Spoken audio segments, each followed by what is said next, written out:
What is the true story of Ring Around the Rosie? Stay tuned after this.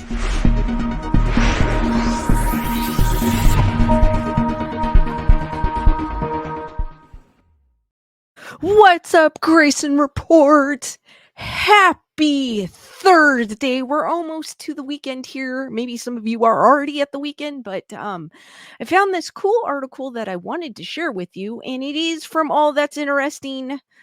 It is the true story behind the classic children's nursery rhyme, Ring Around the Rosie. I know this isn't kind of a little off topic, but I feel like there is some dark tones to this little nursery rhyme, so let's dig in and find out. Ring Around the Rosie was likely created as a children's singing game in the 18th century Germany, but some people believe it has much darker origins. Ring Around the Rosie, pocket full of posies, ashes, ashes, we all fall down. It's a classic nursery rhyme that children often sing on the playground while spinning around. Ring Around the Rosie, or Ring a Roses, as it is sometimes known, is a light-hearted, playful tune from childhood. Yes, I used to play this a lot of times as a child. I don't think I did it while spinning around. I kind of just sang it, but some people believe it has a much darker background. Since the mid 20th century, theorists have drawn a connection between the rhyme and the Great Plague of London, an outbreak of the bubonic plague that hit the city in 1665. However, there is no concrete evidence to suggest this is true. For starters, there are many versions of Ring Around the Rosie, all with different lyrics. Furthermore, there are several conflicting stories about where the rhyme originated. The dark rumor about Ring Around the Rosie has been classified as folklore. However, the true story behind the rhyme is perhaps more interesting than the persuasive myth. The allegedly dark history behind Ring Around the Rosie.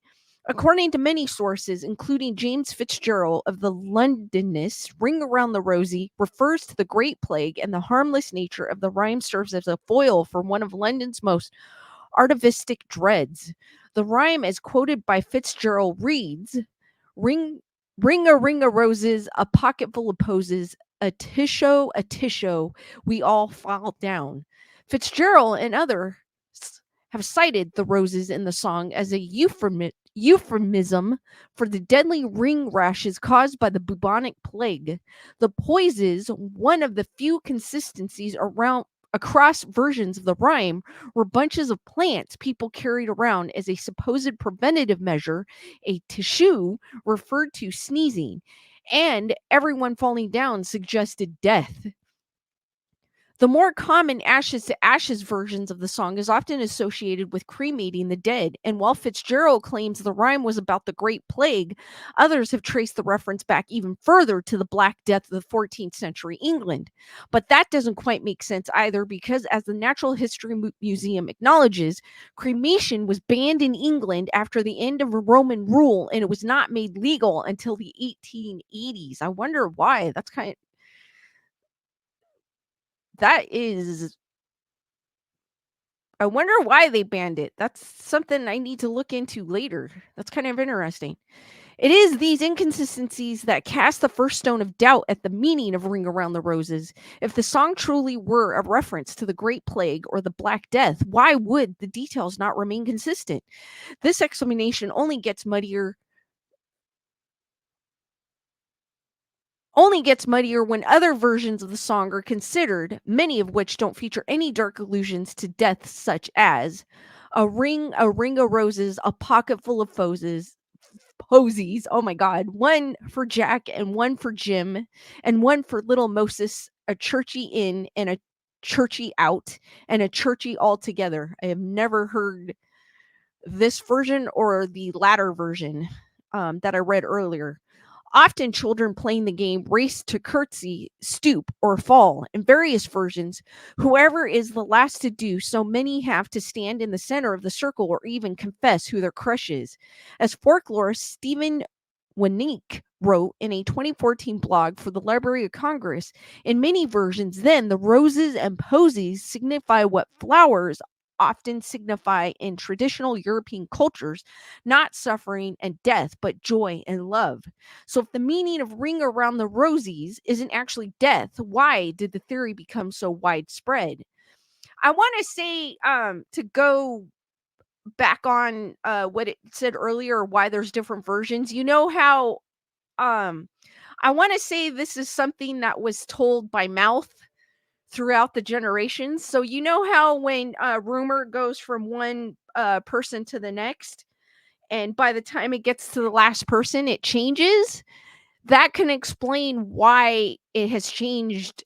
There's so many different versions that people know of, is because it changes from one person to the next. So they added their belief to it. I want to say a belief because people don't necessarily lie when they hear something. They just don't necessarily say it the way they heard it. They say it kind of the way that they want to hear it. Not saying that all people do this, but it's my theory on it. How the nursery rhyme became associated with the plague.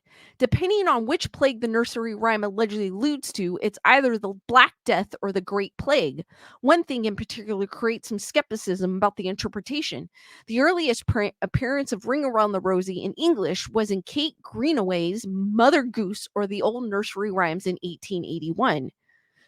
Of course, nursery rhymes and other forms of folklore were often passed along orally long before they were ever put into print. But as Snoops points out, this would mean some variations of Ring Around the Rosies was being repeated for up to 5 centuries before its printing.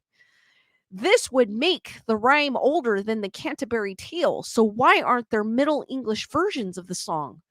Even within a decade after Greenaway's Mother Goose, several variations of Ring Around the Rosie were printed in folklore collections. In fact, in 1883, two versions of the rhyme appeared in the works of William Wells Newell as such.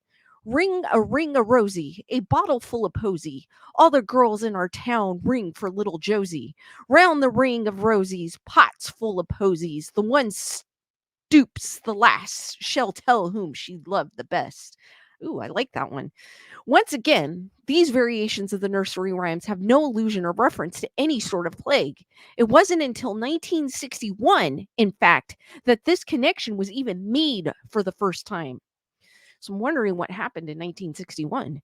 It was James Leesor's The Plague and the Fire in 1961 that first drew a connection between Ring Around the Rosie and any sort of plague, 80 years after the nursery rhyme appeared in print. Few people watching a group of children dancing hand in hand in a circle to this well known nursery rhyme may realize that it has its origins in the plague. Lesser wrote, roses refer to the rosy rash of plague, ring to signify the tokens. The posies were herbs and spices carried to sweeten the air. Sneezing was a common symptom of those close to death. The words "we all fall down" certainly refer to Londoners during the stifling August. However, it is more likely that there is a far simpler explanation as to why children played and sang Ring Around the Rosies, and it has nothing to do with a plague. The guy referred to sneezing was a common symptoms of those close to death. I am not sure how accurate that is. I have never heard this. Have any of you guys heard of this? Sneezing was a common symptom of those close to death. Please comment below. I have never heard that, so that's kind of strange to me. The real reason children sang Ring Around the Rosie. The simplest explanation behind Ring Around the Rosie comes from folklorist Philip Hiscock, who's examined the historical context of the late 19th and early 20th century to search for an answer. The more likely explanation is to be found in the religious ban on dancing among many Protestants in the 19th century. In Britain, as well as here in North America, he said, adolescents found a way around the dancing ban with what was called in the United States the play party. According to Hiscock, play parties were essentially square dances, only lacking any musical accompaniment. They were immediately immensely popular among adolescents, and eventually nursery games took on the same traits. As for the meaning of Ring Around the Rosies, there may not be one at all. The Beatles, for example, often wrote nonsensical lyrics that they thought sounded good, to which meaning was latter applied by fans and critics alike. When something lyrical is vague enough, just about any meaning can be attributed to it. In fact, the truth is far less bleak and dark. No, Ring Around the Rosie is not about a plague. It is just a fun rhyme for children to sing. Um, I mean, obviously, there's a reason why someone would say that it had something to do with the plague, but it didn't come about until 1961. I don't know how I feel about that. I always find it fascinating when they make children's toys or dolls or anything like that. My entire life, I've always been fascinated with that because I've always loved movies or stories that would make something so innocent, so evil. So to find out that, there's a possibility that Ring Around the Rosies could have a dark meaning, fascinated me, but it looks like it was just possibly someone interpreting it interpreting it that way, which is fine. You could everyone has a different interpretation when it comes to stories. And as I said earlier, which the article also explained, that a lot of these were probably told by mouth. And by the time you get to person 1 to person 3000, the story changes. So we can't help that. So that's the reason why there's so many versions and so many interpretations of this nursery rhyme. Guys, what do you think uh is the meaning of this nursery rhyme? Do you think it has a dark meaning, or do you think it's just a children's rhyme? Comment below. And as always, I do go live every Monday, Thursday, and Saturday at 7 p.m. Pacific Standard Time. I may change the days every once in a while, but just keep an eye on my socials. Guys, if you've been following me for quite some time, I know I say this every video, but hey, Skeleduck is a main staple in my streams. So if you guys spot Skeleduck in my background somewhere, which is pictured in the upper right hand corner, please also comment below. And I will see you guys on the next one. Stay spooky, guys, and sweet nightmares.